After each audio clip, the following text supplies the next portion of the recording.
हाय दोस्तों, नमस्कार। मेरा नाम है अजीत कुमार। आप लोग देख रहे हैं मेरा यूट्यूब चैनल अजूटेक। दोस्तों, हम लोग डिप्लोमा के लिए पढ़ रहे थे अप्लाइड मैकेनिक्स। हमने उसमें देख लिया था, कहाँ तक देखा था? एक्सेलरेशन एंड डी एक्सेलरेशन कर सकते हैं, या कर सकते हैं नेगेटिव एक्सेलरेशन, या कर सकते हैं आप रिटार्डेशन। ठीक है, मतलब एक था त्वरण, दूसरा था मंदन। ये दूसरे क्या है? एक दूसरे के विलोम है। त्वरण में क्या करते हैं? जब हम लोग बाइक का, कार का किसी का एक्सीलेटर लेते हैं, एक्सीलेटर लेते हैं, उसमें क्या होता है? स्पीड हमारी बढ़ती जाती है, कंटिन्यू बढ़ती रहती है। लेकिन इसके विपरीत जब हम लोग स्पीड अपनी कम करनी होती है बिना गियर वगैरह के, ठीक है, उसमें हम लोग क्या करते हैं? अपना एक्सीलरेशन जो बढ़ा रहे थे उसको कम करते हैं। जैसे जैसे एक्सीलरेशन क्या करेंगे? कम करते जाएंगे, हमारी स्पीड क्या होती है? कम होती जाती है। जब हम लोग एक्सीलरेटर कम करते हैं ना, उसी को हम लोग क्या बोल देते हैं? Negative acceleration. ठीक है। और दूसरी बात, एक्सेलरेशन क्या है अपना? हम बताए थे आपको, एक सदिश राशि है और इसका मात्रक क्या होता है? मीटर प्रति सेकंड होता है। ठीक है, मतलब एक्सेलरेशन को डिफाइन करने के लिए आपको परिमाण मतलब मैग्नीट्यूड के साथ साथ आपको डायरेक्शन की भी आवश्यकता पड़ेगी। इन सब की जानकारी हम लोग अभी इसी लेक्चर में देखेंगे कि कौन सी स्केलर क्वांटिटी है, कौन सी वेक्टर क्वांटिटी राशियाँ हैं। ठीक है, तो टाइम वेस्ट नहीं करेंगे, आइए पहले देख लेते हैं वर्क किसको कहते हैं। उसके बाद हम लोग क्या करेंगे? राशियों के बारे में अच्छे से पढ़ेंगे और समझेंगे। तो चलिए दोस्तों, हम लोग क्या है, सभी को पता है कि कार्य किसको कहते हैं, इसलिए इसको क्या करेंगे? बहुत छोटे से डिफिनेशन में देख के इसको खत्म कर देंगे। हम लोग बहुत पिछले क्लास हम लोग पढ़ते चले आ रहे हैं कार्य किसको कहते हैं।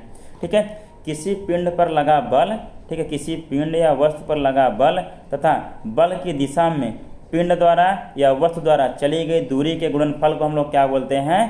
कार्य बोलते हैं। ठीक है, अब मान लीजिए कि ये पिंड है आपका, ठीक है, और इस पे हम क्या कर रहे हैं? एफ बल लगा रहे हैं। किस दिशा में? इस डायरेक्शन में लगा रहे हैं। तो जो पिंड यहाँ थी, ये पिंड यहाँ से लेके क्या हो गई? यहाँ आ गई। ठीक है, हमने डायरेक्शन इसी डायरेक्शन में लगाया था बल, और इसी डायरेक्शन में पिंड कहाँ आ गई? यहाँ से यहाँ तक आ गई। अब मान लीजिए हम मानते हैं कि यहाँ से यहाँ तक की दूरी जो पिंड जो चली है इस दिशा में बल लगाने से, उसकी दूरी क्या है? मान लीजिए यस है। ठीक है, पिंड के मतलब कि बल की दिशा में दूरी क्या है? यस है।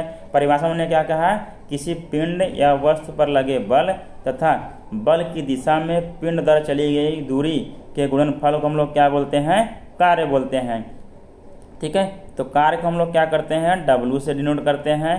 ठीक है, अब देखिए ये क्या है? बल क्या है? एफ है, और ये दूरी क्या है? यस है। सॉरी, एफ, इसको एफ डॉट यस लिखेंगे। ठीक है, इसके लिए बाद में समझेंगे क्योंकि हमें एफ डॉट यस क्यों लिखेंगे। ठीक है, क्रॉस नहीं लिखेंगे। ठीक है, एफ इंटू यस, क्योंकि परिभाषा हमारा यही कह रहा है कि किसी वस्तु या पिंड पर लगाए गए बल तथा बल की दिशा में, ठीक है, बल की दिशा में पिंड द्वारा चली गई दूरी के गुणनफल को ही हम लोग क्या बोलेंगे? कार्य बोलेंगे। तो हमने वही किया, एफ इंटू यस कर दिया। जो एफ हमारा बल था, यस क्या था? दूरी था। ठीक है, अब देखिए इसका कार्य का मात्रक हम लोग निकाल लेते हैं। क्या होता है? देखिए, बल का मात्रक क्या होता है? न्यूटन होता है, और दूरी का मात्रक क्या होता है? मीटर होता है। मतलब कार्य का मात्रक हमारा निकल के आ गया न्यूटन मीटर। ठीक है,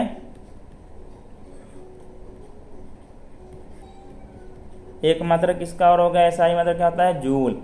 न्यूटन मीटर, या हम लोग बोल सकते हैं इसको जूल। ठीक है, न्यूटन मीटर अथवा जूल। एक न्यूटन मीटर बराबर कभी कभार आपसे पूछा जाता है एग्जाम में, एक न्यूटन मीटर बराबर कितना जूल होता है? तो 1 जूल होता है। ठीक है, मतलब दोनों मात्रक क्या हैं? समान है। ठीक है, 1 न्यूटन मीटर बराबर 1 जूल होता है। ठीक है दोस्तों, कार्य को हम लोग यहीं पे भी ब्रीफ में देखेंगे क्योंकि हमको पता है कार्य क्या होता है। बाकी पिछले कुछ हम लोग पढ़ चुके हैं। तो हम लोग अभी पढ़ेंगे राशियों के बारे में। ठीक है, देखते हैं राशियाँ क्या क्या होती हैं। तो आइए दोस्तों देखते हैं कि राशि कहते किसको हैं, क्वांटिटी किसको कहते हैं। ठीक है, किसी वस्तु की मात्रा के परिमाण, ठीक है, मैग्नीट्यूड की जानकारी देने वाली राशि को, मतलब संख्या को क्या कहते हैं हम लोग? राशि कहते हैं। राशि को नहीं, संख्या को। मतलब किसी वस्तु की मात्रा को, किसी वस्तु की मात्रा की जानकारी देने वाली, ठीक है, संख्या को हम लोग क्या बोलते हैं?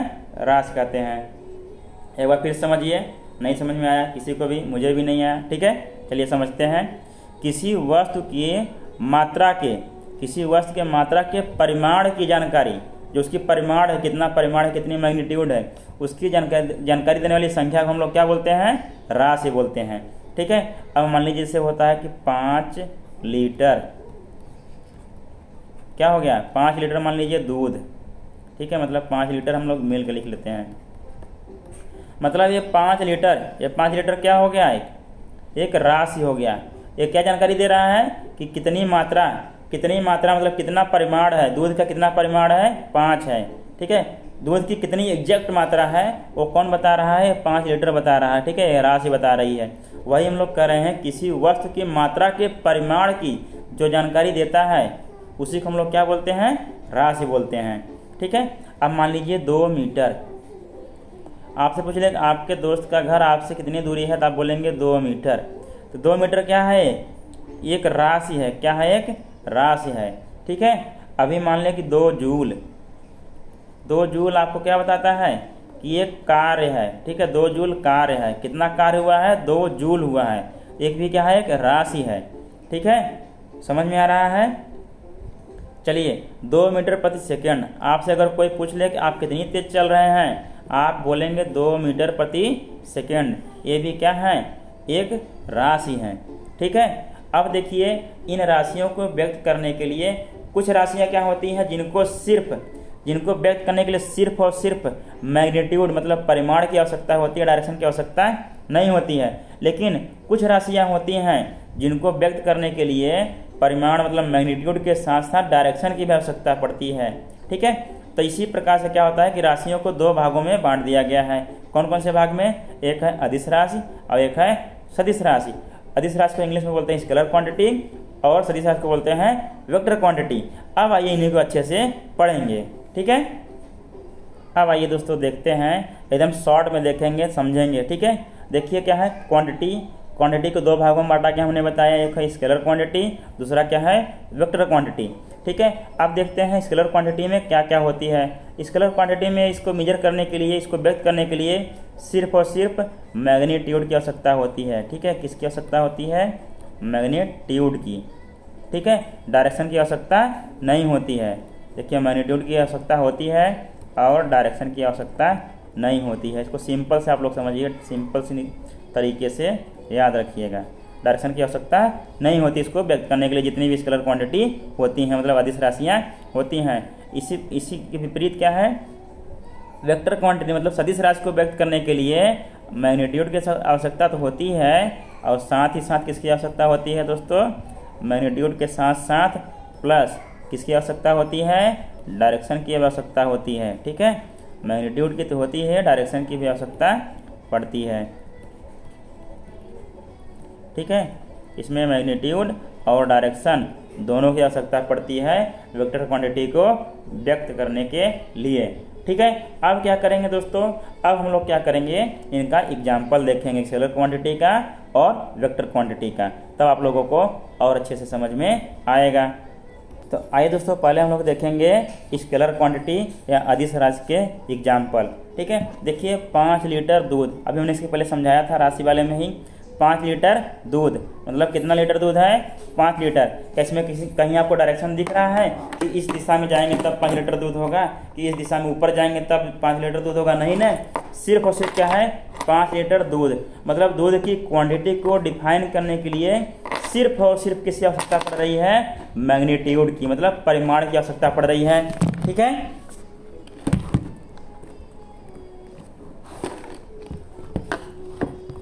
इसी प्रकार हमने मिल्क वाला समझ लिया दोस्तों। इसी प्रकार देखिए 2 मीटर क्लोथ मतलब क्लोथ की क्वांटिटी, ठीक है। क्लोथ की क्वांटिटी बताने के लिए देखिए सिर्फ और सिर्फ किसकी पड़ रही थी आवश्यकता, मैग्नीट्यूड परिमाण की आवश्यकता पड़ी। दिशा में थोड़ी ना कि इस दिशा में मेजर करेंगे तभी 2 मीटर होगा, इस दिशा में करके मेजर करिए फिर भी 2 मीटर होगा, नीचे की दिशा में मेजर करके मेजर करिए फिर भी 2 मीटर ही होगा। मतलब अगर आपको कपड़ा मेजर करना हो, कुछ उसकी लंबाई मतलब लेंथ मापना हो किसी चीज़ की, अब मान लीजिए टेबल है, टेबल की अगर लंबाई नापनी हो, आप टेबल को किसी भी डायरेक्शन में रख दीजिए, ठीक है, उसकी लंबाई मेजर कर लीजिए, आप बताएंगे टेबल की लंबाई इतनी है। इस पेन की लंबाई नापनी हो, अगर मान लीजिए मैं बोलूँ ये पेन क्या है, 1 मीटर की है, इसको किसी भी डायरेक्शन में ले जाए, इसी भी डायरेक्शन में जाए फिर भी 1 मीटर रहेगा, इस डायरेक्शन में खड़ा कर दीजिए फिर भी 1 मीटर ही रहेगा, इसमें खड़ा करिए, इसे नीचे की ओर खड़ा करिए फिर भी 1 मीटर रहेगा, इधर खड़ा करिए फिर भी क्या होगा, 1 मीटर ही रहेगा। मतलब इस पेन की लंबाई में कोई भी डिफरेंस नहीं आएगा।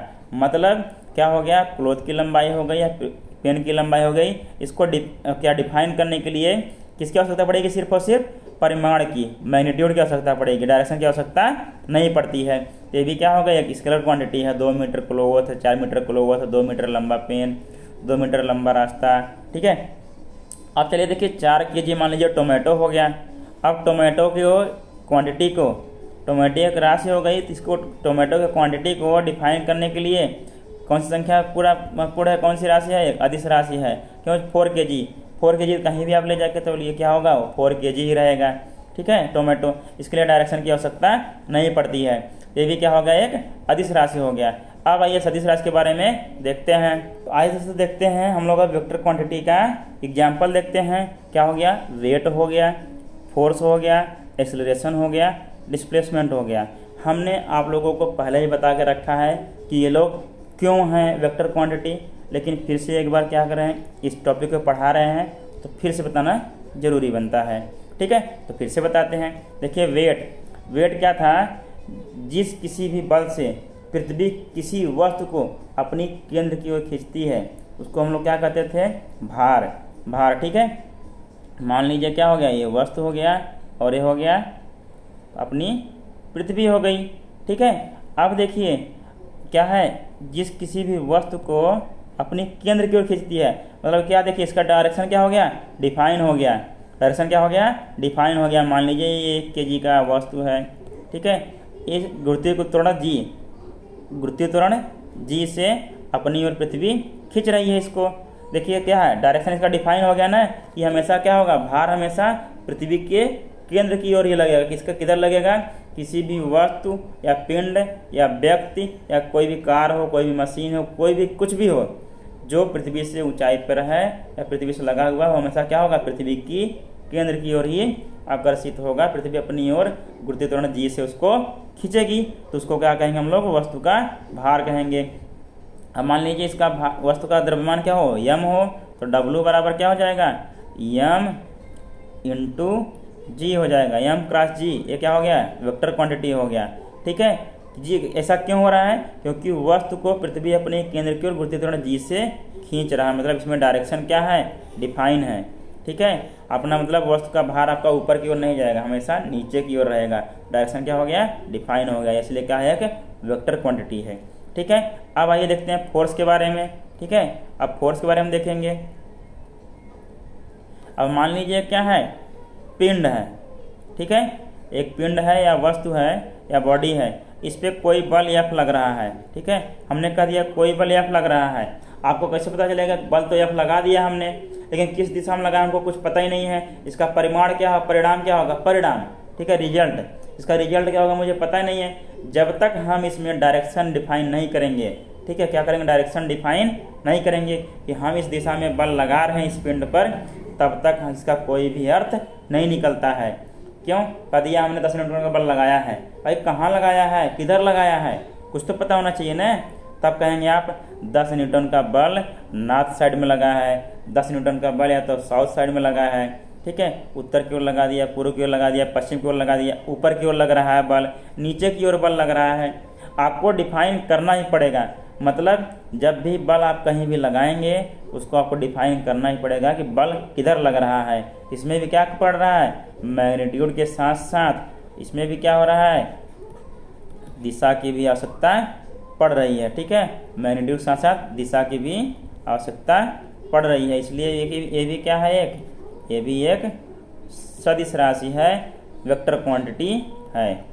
ठीक है, अभी क्यों है अभी ये भी समझा देंगे। चलिए, अभी तो समझ गए हम लोग। अब देखिए एक्सीलरेशन का हमने देख ही लिया था। एक्सीलरेशन क्यों था, क्योंकि हम लोग किसी एक निश्चित दिशा में हम लोग क्या करते, एक्सीलरेट कर रहे थे।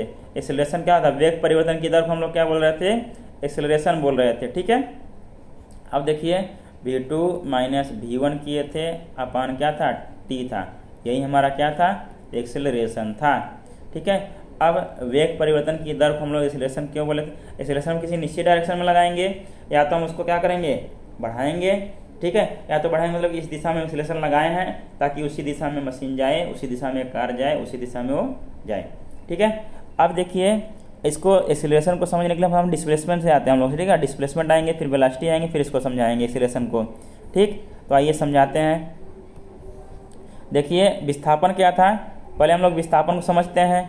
ठीक है, किसी भी वस्तु या पिंड की प्रारंभिक और अंतिम स्थिति के बीच की न्यूनतम स्थिति दूरी को हम लोग क्या बोलते थे, उसको विस्थापन बोलते थे या डिस्प्लेसमेंट बोलते थे।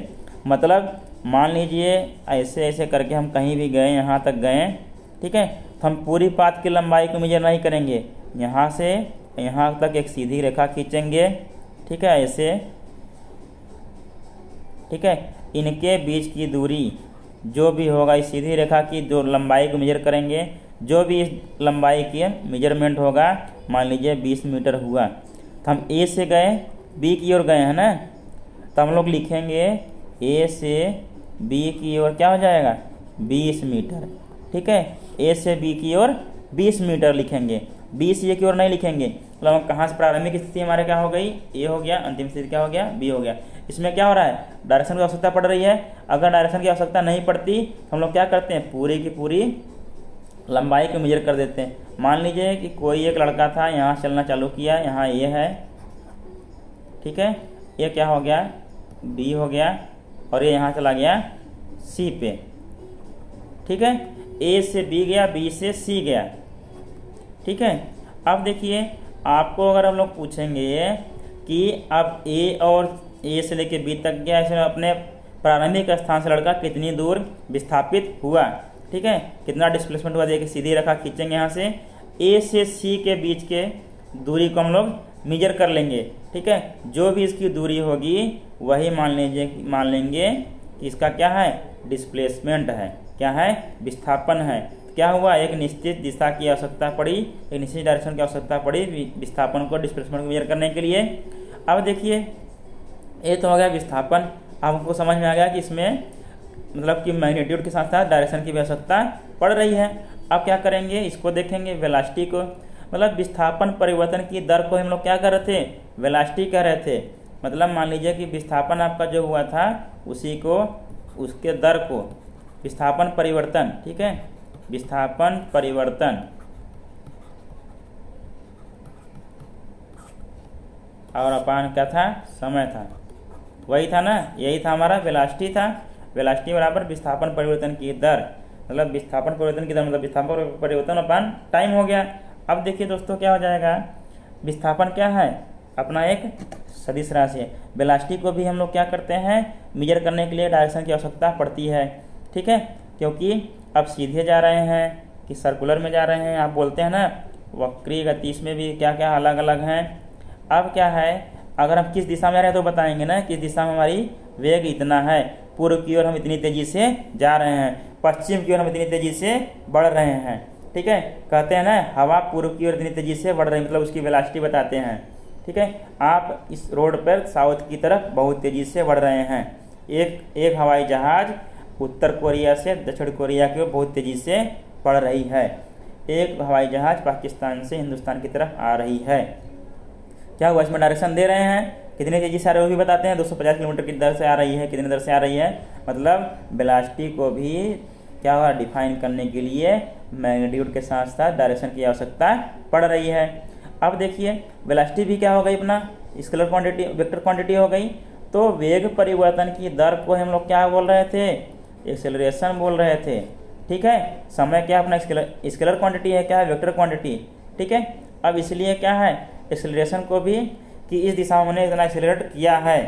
ठीक है, इस दिशा में इतना थोड़ा हमने लगाया है, क्योंकि अगर हम लोग दिशा नहीं बताएंगे तो थोड़ा मान लीजिए हमको थोड़ा कोई कहा कि हमको स्पीड बढ़ानी है, थोड़ा लगाओ इस दिशा में पॉजिटिव डायरेक्शन में, लेकिन हमने क्या कर दिया, नेगेटिव डायरेक्शन लगा दिया, उसको कम कर दिया, तो क्या हो जाएगा, बिना डायरेक्शन के हम लोग इसको डिफाइन नहीं कर सकते हैं। इसीलिए तो हमने दो एक्सेलरेशन पढ़ा था, एक तो पॉजिटिव एक्सेलरेशन था जिसको एक्सेलरेशन बोल रहे थे, एक था रिटार्डेशन या नेगेटिव एक्सेलरेशन था, आपको हमने पढ़ाया था। ठीक है, इसलिए क्या था, इसमें भी क्या है, डायरेक्शन की आवश्यकता पड़ती है। एक्सेलरेशन को भी डिफाइन करने के लिए डायरेक्शन की आवश्यकता पड़ती है। ये भी क्या है, एक सदिश राशि है, एक वेक्टर क्वांटिटी है। दोस्तों हमने सदिश राशियाँ पढ़ ली हैं। अब अगले लेक्चर में हम लोग क्या करेंगे इनको कैसे व्यक्त करते हैं सदिश राशियों को, इसको देखेंगे। ठीक है, उसके बाद इनका योग कैसे करते हैं, इनका गुणा कैसे करते हैं, इन सबको क्या करेंगे हम लोग बारी बारी से सीखेंगे। वेक्टर क्वांटिटी का कैसे प्रदर्शन करेंगे, इसको कैसे डिफाइन करेंगे, कैसे डिनोट करेंगे इसको, फिर इनका योग क्या होता है, फिर इनका गुणनफल क्या होता है, कैसे इनका गुणा करेंगे। ठीक है, इन सब के बारे में हम लोग अच्छे तरीके से सीखेंगे नेक्स्ट लेक्चर में। अब आप लोगों का मेन चैप्टर स्टार्ट होगा। अभी तो क्या था, ये ट्रेलर था, अब पिक्चर आपका भी बाकी था। पिक्चर आपका स्टार्ट अब से चालू होगा अप्लाइड मैकेनिक्स का। ठीक है दोस्तों, आज के लिए बस इतना ही। अगर आप लोगों को वीडियो अच्छा लगेगा प्लीज़ लाइक कीजिएगा, सब्सक्राइब कीजिएगा, अपने दोस्तों में जरूर शेयर कीजिएगा और बेल आइकन को दबाना न भूलिएगा। धन्यवाद।